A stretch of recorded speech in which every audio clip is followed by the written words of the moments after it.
We know from this week's parsha that Hashem did not want Yitzchak to leave Eretz Yisrael even when there was a famine. And the question is why?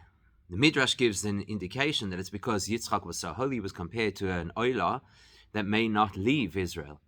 And Rashi says, because outside of Israel was not suitable to Yitzchak. These are two very different messages, and we have to analyze why the differences, which will bring us to a conversation about what was the status of Israel at that particular point in time. Was it already ours? And by extension, was it already holy? Which, of course, goes to the core question of how much the Avos and the Imahos were actually able to impact the world with holiness prior to the giving of the Torah. Al Pasuk, Vayirei Elav Hashem, Vayomer al Tered Mitzrayim Shechim Ba'aretz, Asher Emar Elecha Gur Ba'aretz Hazois Gomer. Commenting on the pasuk that says Hashem appeared to Yitzchak and he said, Al Tered, don't go down to Egypt. Shechim Ba'aretz, Asher Emar Elecha, stay in the land that I will tell you to be. Gur Ba'aretz Hazois, and you should remain as a sojourner in this land. So Isa ben Medrash comments, Gur Ba'aretz Hazois. Why does Hashem tell him that you should remain as a sojourner in this land? Omer Rabbi Yishaya at Oila Tmima. So Rabbi Shai says it's because Hashem told Yitzchak, you are like an oilah, like a pure oilah offering. Ma oilah im yotzas chutz likloim him nifseles. This is important language, we'll see later in the Sikha. Just like an oilah, if it goes outside of the precinct, the walls of the Beis HaMikdash, it would be disqualified.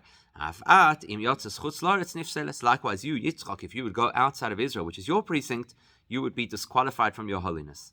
That's according to the Medrash. Yitzchak, don't leave Eretz Yisrael because you're too holy to go.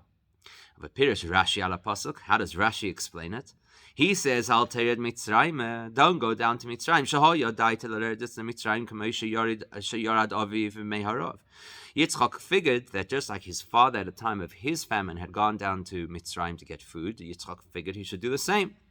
Amaloi, so Hashem said to him, no, Al tered Mitzrayim. Don't go down to Mitzrayim because she'ata oilah tmima, same reason, because you are an oilah tmima, you're this beautiful sacrifice to Hashem as a result of that Akedah. Ve'ein chutz la'aretz kedai lecha, for which reason chutz la'aretz is not suitable to you. Slightly different message. So what's Rashi trying to tell us? So that what is Rashi trying to say?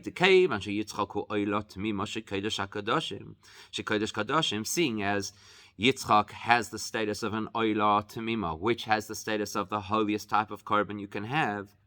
So therefore, nechsheves kol haaretz legabav kazara legabei kodesh hakadoshim.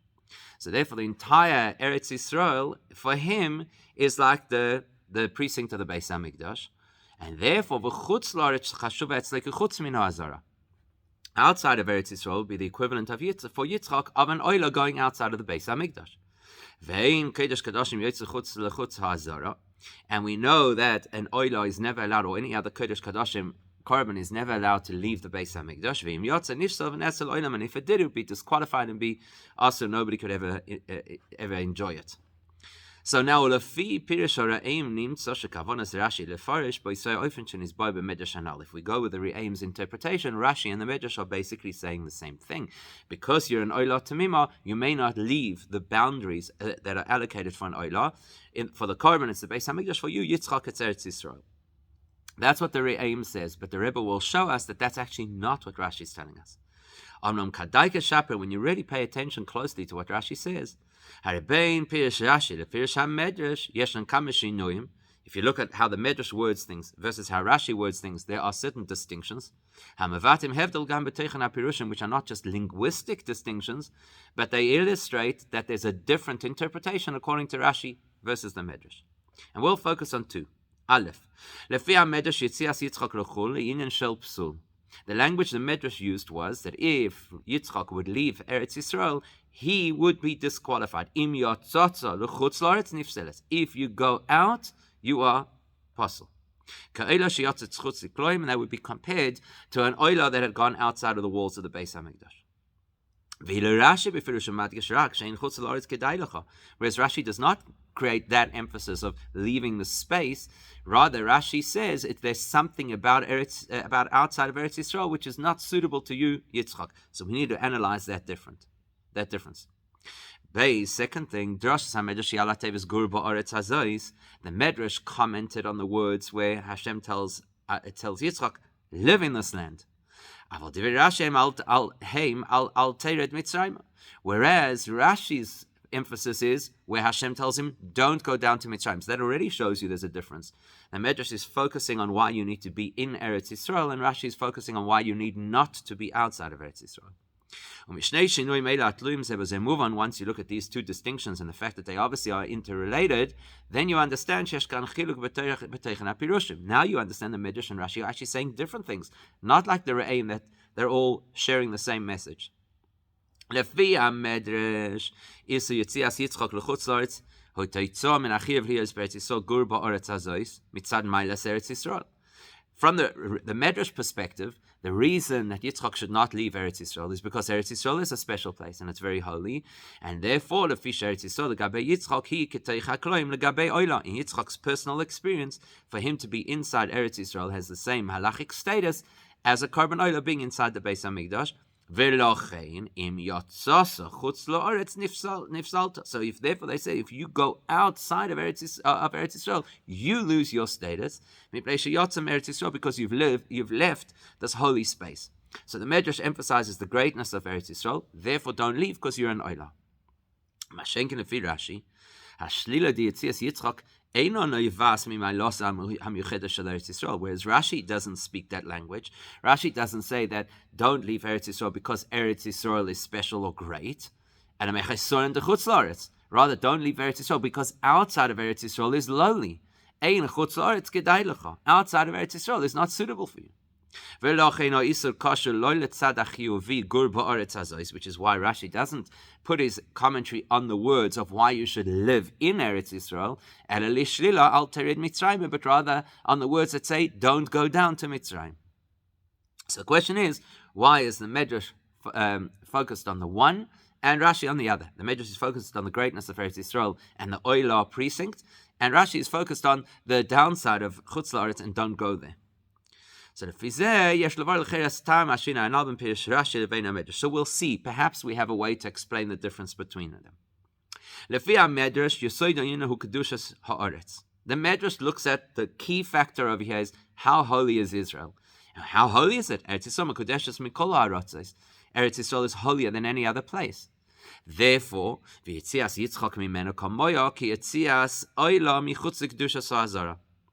so therefore, in Yitzchak's experience, if he leaves Eretz Yisrael, it's like the oila going out of the holiest place on earth, the Beis Hamikdash, to some other place. And therefore, just like if the oila went outside of the Beis Hamikdash walls, it is automatically disqualified. If you go outside of Eretz Yisrael, that's it. You lose your greatness. So that's the focus of the Medrash, the greatness of Eretz Yisrael. Rashi is looking at the pshat. What's the pshat? Pshat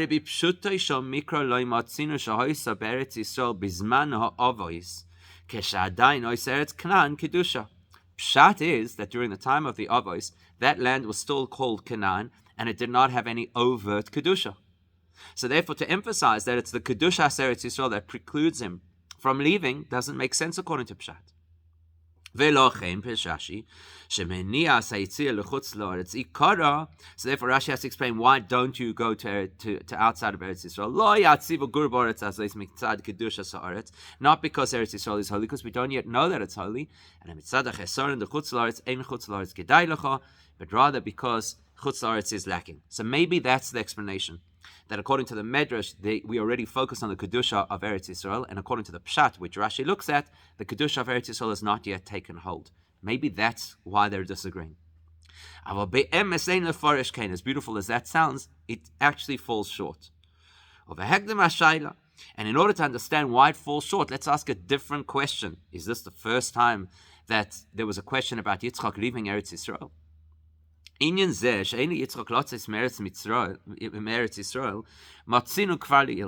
notion that Yitzchak should not leave Israel, we already discovered it in the last parasha, Chayesara. When Avram dispatched Eliezer to find a wife for Yitzchak in Chutz La'aretz, go to my land to find a wife. To which Eliezer asked, what if the woman is the appropriate wife, but she doesn't want to come here? Is it appropriate to take Yitzchak there? Hey Shiv lo Avram already told him then, be very careful, do not under any circumstances take my son there.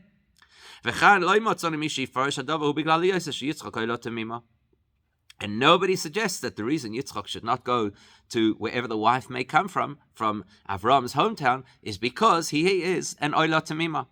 So here we thought that that's the big thing. The Medrash is telling us Oila Tamima and the Kedushas Eretz Yisrael. Well, why did that not come up the first time that we discussed the possibility of Yitzchak leaving? So let's try another explanation. Let's try a different perspective according to halacha, which is the halacha of when is it or is it not appropriate to leave Eretz Yisrael. So the halacha is clear that a person living in Israel may not leave permanently unless the person is planning to learn Torah outside of Eretz Yisrael, or they have to find a shidduch. And even then, we still encourage the person to come back. Halachically, they need to come back. But for a person who lives in Eretz Yisrael to now go permanently live outside of Eretz Yisrael is absolutely forbidden. Unless there's a terrible famine. How do you define a terrible famine? Where the price of wheat doubles. Then you have the excuse to leave Eretz Yisrael. So now, once we know that, we can distinguish clearly between what's happening in our parasha where there's a famine and in Chayei Sarah where we're looking for a shidduch. In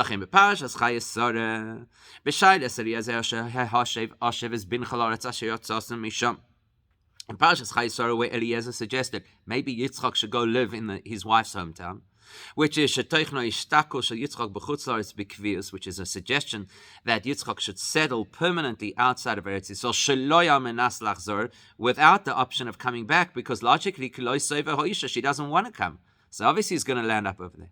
So maybe that's why it was completely out of the question, because you're not allowed to do that. You're not allowed to leave Eretz Yisrael permanently. Which would explain why Avram Avinu said, be absolutely careful, Eliezer, that you don't take my son there. Whereas in our parasha, we could excuse the move. Seeing as it's a time of famine. Where there is no prohibition against going to live in outside of Eretz Yisrael, because you need to survive. We actually see that Avram Avinu did that when there was a famine in his time. So now you might think there's a halachic loophole to be able to go outside of Eretz Yisrael. Now Dafka, Hashem has to tell him, you know what? That might apply to everybody else, but not to you. You may not leave. You have to live here. Now we realize that there's a unique reason that applies only to Yitzchak, why he may not leave Eretz Yisrael under circumstances that would be acceptable for anybody else. What's the reason? Because he's an Oila Tamima. So maybe that's the explanation. It's an issue of halacha. Even that, says the Rebbe, Aval Kosher Leforish Kain, does not really make sense. Why? Have a look what the Rambam says. After the Rambam tells us the halacha, it is clear that in the case of a famine, you may permanently leave Eretz Yisrael. Says the Rambam, even though you're permitted to go, it's not the ideal way for a person to behave. And he'll prove it, Shari. Look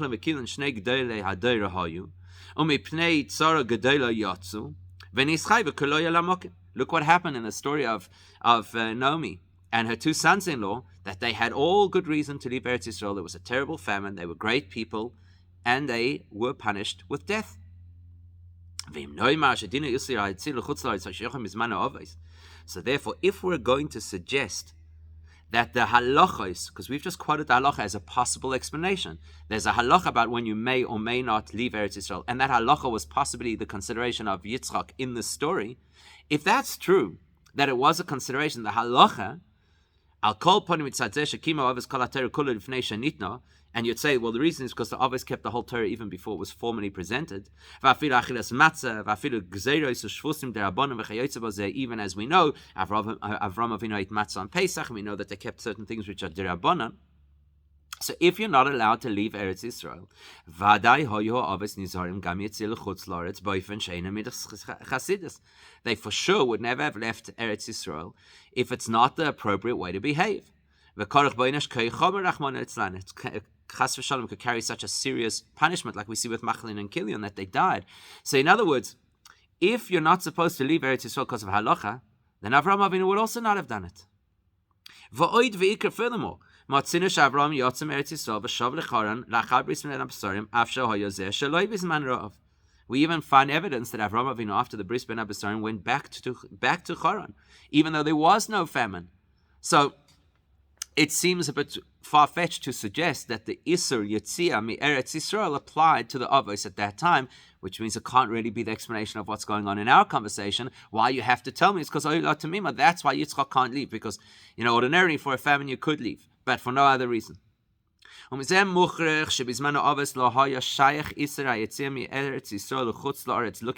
Avinu's behavior, it tells us that there clearly was no halachic restriction on leaving Eretz Yisrael in their time. So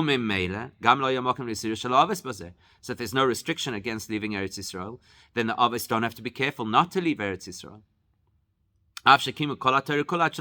In spite of the fact that they observed all mitzvahs.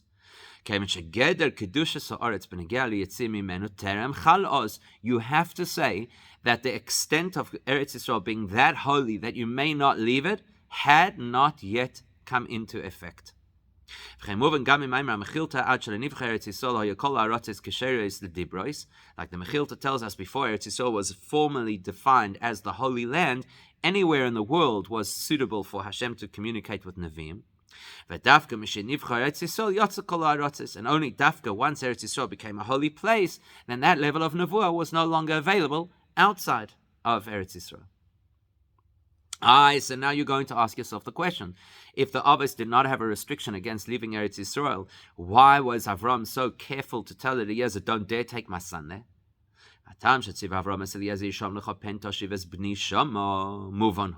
It's quite logical why Avram Avinu did not want Yitzchak to go to Haran, even simply according to Pshat. You'll actually see it in Avram Avinu's narrative to Eliezer in the next psukim. Because what did he tell him? Hashem promised this land to me and my descendants. Seeing as Eretz Yisrael, at that point Canaan, was the land that was guaranteed and dedicated to Yitzchak, it would be completely illogical for Yitzchak to leave. Why would you leave the land that Hashem has allocated you to have?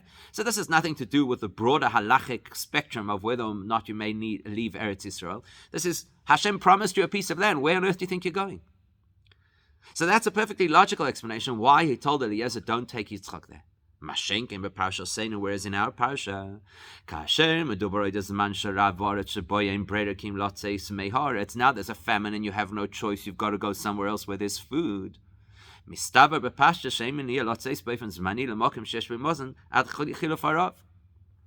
is no logical reason to think that Yitzchak should not go temporarily somewhere where there's food until the end of the famine. Until we discover that there's another reason that Yitzchak personally has to consider, being an oila tamima, and that's what the Medrash wants to illustrate to us. He's an oila tamima, he can't go. But there's still another question. Something doesn't add up. So you've just told me that Eretz Yisrael is not yet uniquely holy. What's the difference then if Yitzchak is an oila tamima? The concept of a holy land doesn't exist. Especially since the Medrash says, you are like an oila, just like the oila may not leave the Beis Hamikdash, you may not leave Eretz Yisrael. Why? Eretz Yisrael is an ordinary land at this point in time. Unless, of course, we don't understand the nature of the holiness of Eretz Yisrael at that point in time, and the difference between Harashi and the Medrash both see that holiness. By observing another distinction in how Rashi and the Medrash each word their explanations, that will actually give us the insight we need. The pasuk regarding the Bris Ben Abasarim says like this: Bayomahu Koras Hashem es Avram Bris Lemor. On that day, Hashem made a covenant with Avram Avinu to say, I'm giving your descendants this land. Now the question is, what does Nosati mean? That actually sounds like past tense. I have given this land. Isa b'medrash, the Medrash understands from that, that the minute Hashem says, I've given the land, it's already happened. That's why it's in past, not future tense. Hashem's not saying, I will give them the land. He says, I have given them the land. Just the declaration itself already gives the land to the people. So the Medrash sees in that Eretz Yisrael is ours already from Bris Ben Abasarim. Whereas Rashi interprets that same phrase saying, that the minute Hashem says it, it's like it has been done, but it hasn't yet actually happened. That means that Rashi and the Medrash have divergent views on how much Eretz Yisrael was ours at that point in history. So it turns out, the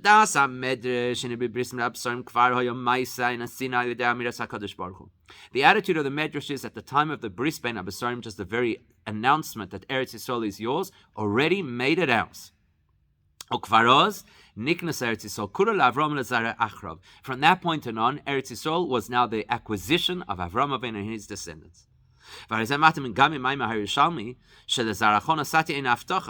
And that would also fit with the Gemara Talmud Yerushalmi that says Nasati is not a promise, and a Kvar Nasati, it's an action that's already taken place. Which means that the Medrash is of the view that Eretz Yisrael is ours even before we ever get there and settle the land. Similar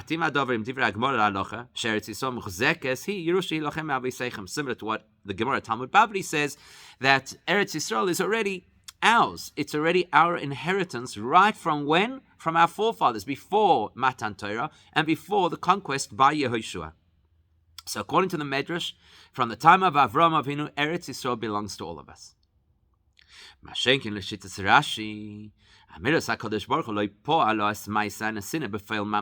Rashi's attitude is different. The announcement by Hashem, the promise that Eretz Yisrael will be yours, is not yet the actual handover. According to Rashi, it is not from that moment on that Eretz Yisrael is ours. Rashi says all it is that the announcement by Hashem makes it as if the work has been done, but practically it's not yet ours. You'll ask, so why is it in past tense? Why does Hashem say, I have given? That could fit. Could say, I intended to give. I've already planned to give this to you. I've already allocated it for you. But it's not yet yours. But we have to understand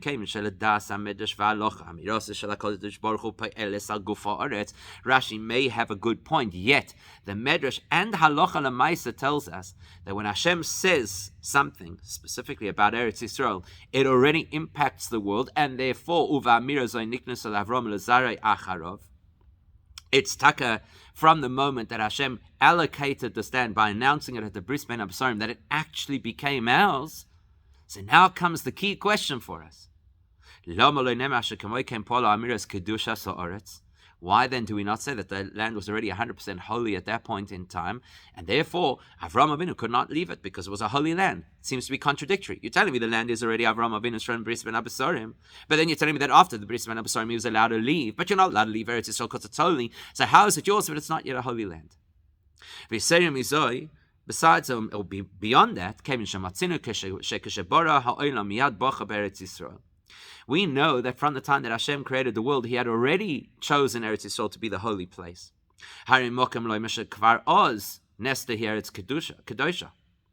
Then we even could argue that Eretz Yisrael was holy already from the beginning of creation. So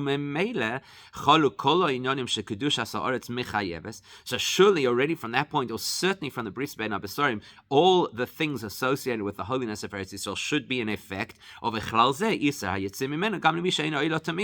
would include that you may not leave Eretz Yisrael no matter who you are, not only Yitzchak, who's in a unique category because he's an Oila Tamima.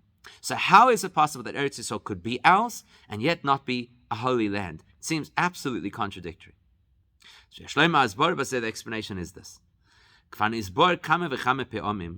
Hachilek ben hamitzvah shekimu ha'avos koden matan Torah lehamitzvah shebnei Yisrael mekayimim lachar matan Torah. In many, many places, we've explained in Chassidus, the Rebbe specifically, the big difference between how mitzvahs impact the world in the time of the Avos prior to the giving of the Torah, and nowadays after the giving of the Torah. The koden matan Torah came shekim hamitzvahs hoyu ba'ofen shel eine mitzuvah ma'kadosh baruch hu ve'oiseh, because the Avos and any of their family prior to the giving of the Torah, they did Torah mitzvahs without having been instructed by Hashem to do so. Therefore, it's impossible to believe that a human being, using human strength and ability and human initiative, should be able to change the nature of something that Hashem had created. Hashem created the world to be mundane. You and I, we don't have the power to transform that into something holy. So in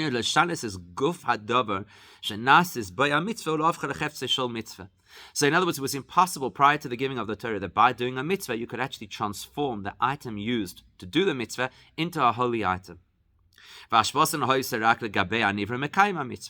doing a mitzvah, you changed yourself. You became elevated, you became spiritual. What changed after the giving of the Torah?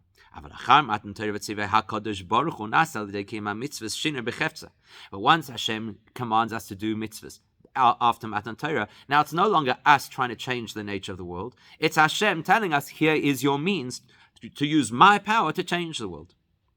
And therefore, it's possible to actually alter the physical item, that a piece of leather becomes tefillin, and now it's holy and it has to be treated in a particular way. Why is there this distinction? As we well know, famously the Medrash tells us,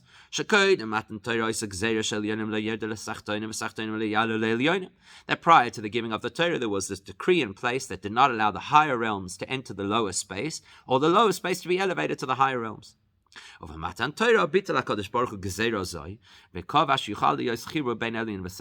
The big impact of the giving of the Torah was that it broke that barrier, and now you could bring the higher realms into our space, and you could elevate our space to the higher realms. Kloimer meaning,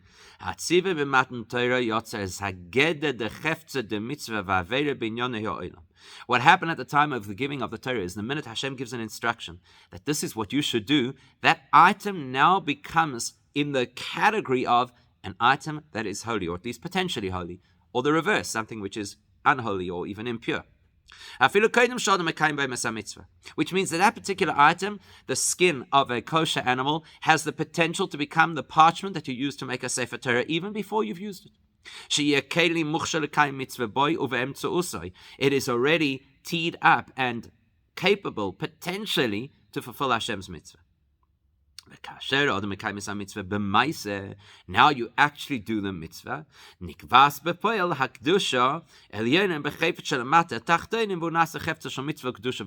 You now turn that potential into reality. So Hashem designed the world from the time of Matan Torah that this object has the potential to turn holy. When you do the mitzvah with it, you realize that potential, you bring the holiness into it, and you elevate the object towards Hashem.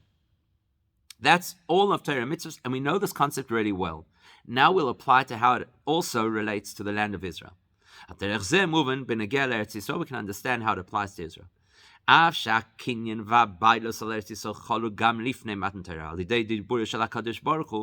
spite of the fact that our acquisition of and ownership of Eretz Yisrael already occurred before the giving of the Torah, because Hashem said so in Bris Ben Episodim. At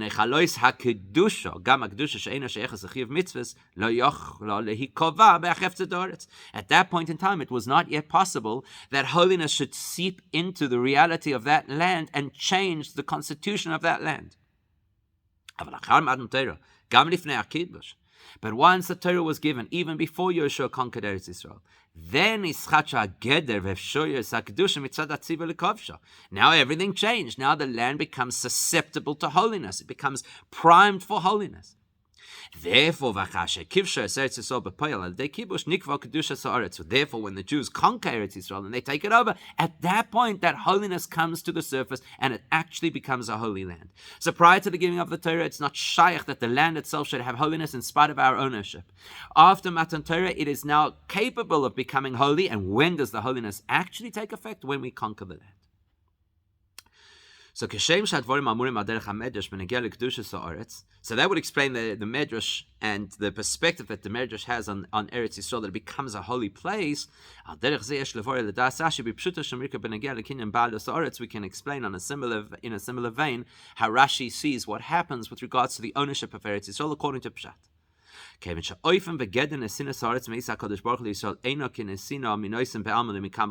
course, we know that if Hashem gives us something, it is completely unique and totally different to any ordinary person giving something to an ordinary recipient. When a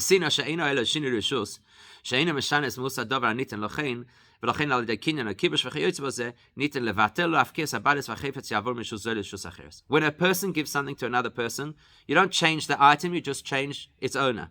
And you change its location. Which means that afterwards somebody else could come and buy it or even take it from that person. When Hashem gave us Eretz Yisrael, He didn't just give us the actual physical land, but He gave us the soul of that land, the essence of that land, the definition of that land. And therefore, from that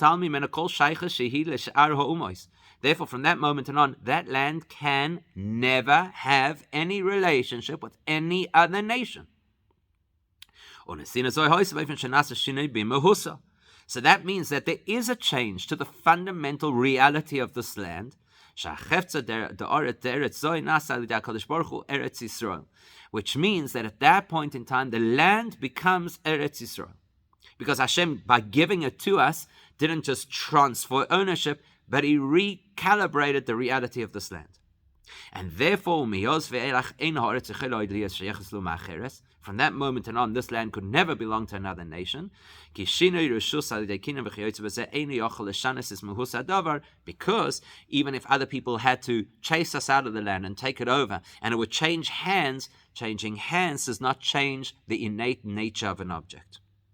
So Eretz Yisrael is fundamentally changed from the time that Hashem gives it to us, that it now has a unique connection to us that cannot be uprooted. So therefore, just like we already illustrated, that only after the giving of the Torah was it possible for us to imbue the full holiness into Eretz Yisrael.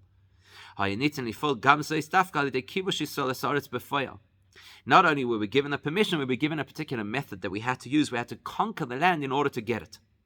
As the expression goes, you have conquered the land of the 7 nations. Which at that point, in Rashi's language, right at the beginning of Chumash, that Hashem wanted initially to give Eretz Yisrael to the other nations, and then He wanted to take it from them and give it to us. When does that happen? In practice, when we conquer the land. Which means that at that point we realize what Hashem had already done right from the beginning, that the whole land is His and He can choose who to allocate it to. So He allocated it to us at the time of Bris Ben Absarim. At that time, the nature of the land changed completely. It doesn't belong to anybody else, but we only capture that in practice when we conquer the land. So we can now finally satisfy ourselves to understand the difference between what the Medrash and Rashi each say about why Yitzchak could not leave Eretz Yisrael.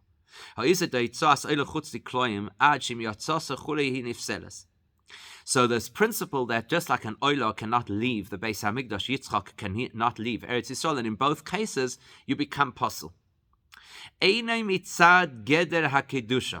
We initially thought that the reason that Yitzchak cannot leave Eretz Yisrael is because like an oilah cannot leave the Beis Hamikdash. The Beis Hamikdash is a holy place and you're too holy to leave. Eretz Yisrael is a holy place and Yitzchak, you're too holy to leave. That's how we understood it prior to this point.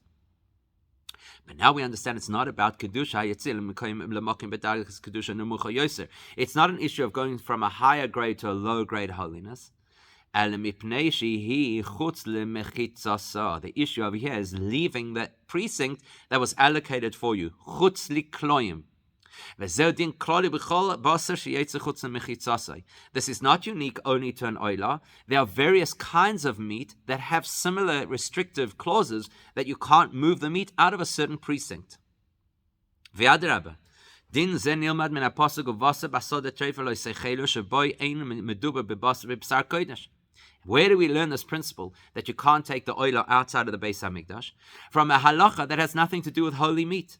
It's the halacha that if you find meat lying around in an open place, you have to assume that it is non-kosher, that it's trefer, that it was attacked by an animal, and you can't have it.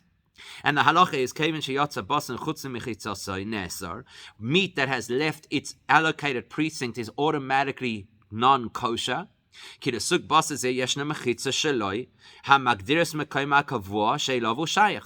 belonged in a certain place, belonged in a butchery, belonged in a person's house. What's it doing out there in the field? Nothing to do with holiness. And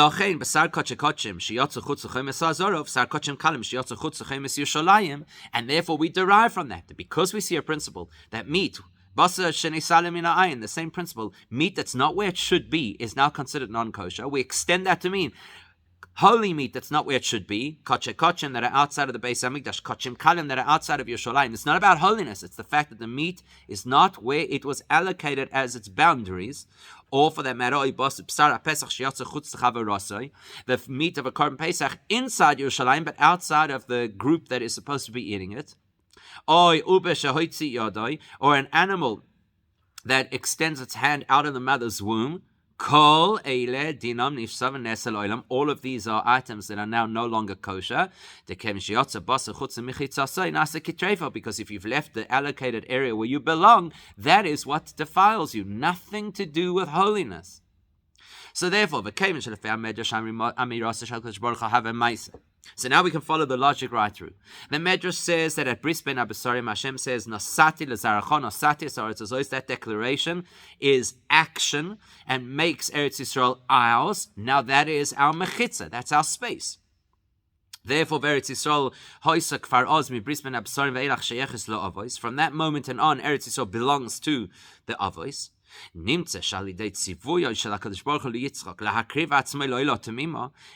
when Hashem wants Yitzchak to become an Oila Tamima at the time of the Akedah, then at that moment Eretz Yisrael became the precinct where he belongs, unrelated to the degree of holiness that was imbued in the land of Israel at that time. In the same way as if you bring a carbon oila, by bringing that oila onto the Mizbech, you have now defined the walls of the Beis Hamikdash as its precinct and it may not leave. That's why, according to the Medrash, to go outside of Eretz Yisrael would be the equivalent of the oila going outside of the Beis Hamikdash, exiting the area allocated for you to operate, which then destroys your value. So it's not because Eretz Yisrael is holy, it's because Eretz Yisrael is your space. That's the Medrash view, and that's what the Medrash says, Chutz Likloim, it's like going out of the walls. Whereas Rashi, as we already mentioned, where Rashi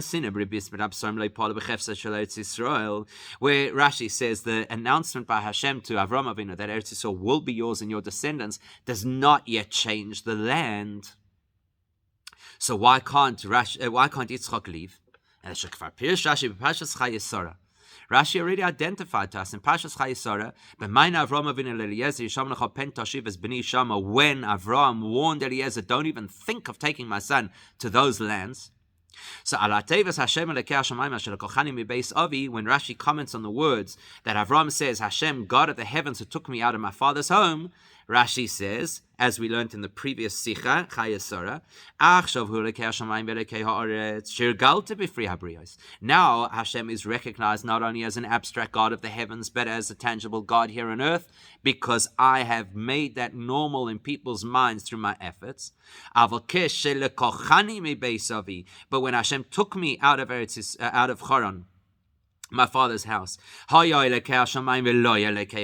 that time Hashem was only known as an abstraction and not something real and close. People didn't recognize Hashem, and Hashem's name was not common in this world. At that point, Avram was explaining to Eliezer, as we learned in the preceding Sicha of Chayesara, Shebechutz La'aretz Beis Avi, that if you're in my father's home, which means outside of Eretz Yisrael, in that place, HaKadosh Baruch Hu Elokei HaShamayim V'lo Elokei Ha'aretz, then you're in a reality where they believe that Hashem has no relevance in this world. It's a theory. That's a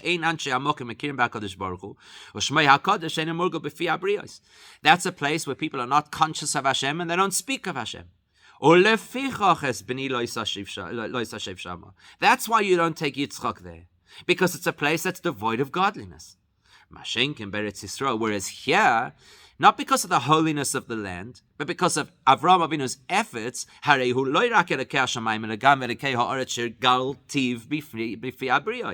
here in this place, Eretz Yisrael, it's a household name. Hashem is a household name because I've worked hard at this. So don't take Yitzchak out, not because Eretz Yisrael is holy, but because out there they don't speak our language. And nevertheless, at the same time, Avraham Avinu says, look, you have to be honest. All I've done is I've got them to use the name of Hashem, but it hasn't fundamentally changed them, which is why none of their daughters are suitable for my son. So there you have it. Why should Yitzchak not go outside of Eretz Yisrael? Because outside of Eretz Yisrael is not kedai, it's not suitable for him. It's a place where they're devoid of godliness. So therefore, if you're looking at somebody of Yitzchak's caliber and Oila Tmima offered with complete dedication to Hashem, so now the actual status of the land is not so important, because the land itself hasn't yet been upgraded to some level of holiness. Even the people haven't really moved and shifted in a meaningful way. Says Rashi, nevertheless, it's inappropriate for you to go to Chutz La'aretz because the concept of godliness being real is not part of their society. They don't even use Hashem's name, so that's why you don't go there. So according to the Medrash, the issue to focus on is you've taken on a status of an oila, and an oila has its precinct, and you dare not leave that precinct. According to Rashi, that's not pshat. The pshat is you don't go to a place that is not suitable to you because it's devoid of holiness. And we can explain the difference between the Medrash and Rashi on a deeper level too. If you're looking from the perspective of Medrash and Halacha, the Jewish nation already had ownership over Eretz Yisrael at the time of Avram, Yitzchak, and Yaakov. Which is why Yitzchak could not leave that place, because it's his place. Whereas according to Rashi, we were not yet the owners in practice of Eretz Yisrael. And that would only happen in the future when we'd conquer Eretz Yisrael under Yoshua. Which is why Yitzchak should not leave Eretz Yisrael, only because Chutz La'aretz is just not suitable. It's just not right. So what's the distinction between Pnimiyus Inyanim? If you look from the perspective of Medrash, which is beyond the simple understanding, which means beyond looking at how things are at face value, which means you're looking at things in a more spiritual way, but not just an abstract spirituality, a spirituality that impacts our world. If I'm looking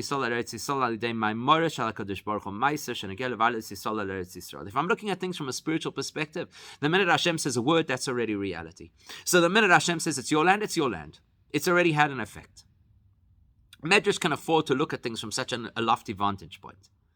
Whereas Rashi looks from a perspective of Pshat, Rashi says we can only read the world in the Pshat, in the simplest level, what happens in practice. Rashi says we can only look at what has actually physically happened in the world. So when does Eretz Yisrael become ours? When you can see it. When you can see that we've taken it over. At that point, it'll become ours. On the other hand, the advantage that Rashi observes is once we do enter Eretz Yisrael, the whole nature of the place changes completely. And at that point, you can suddenly see that Hashem gave us not just a chunk of land, but the essence of the land, which is now linked to the essence of our being, both in Shinasis Eretz Yisrael, to the point that it becomes the land of Israel, Ve'eretz HaKodesh, and it becomes a holy land, or both in Tmidi Canal, in a permanent fashion that nobody can ever undo, that in Mitzvah Hashem we should get to experience firsthand with the coming of Mashiach now.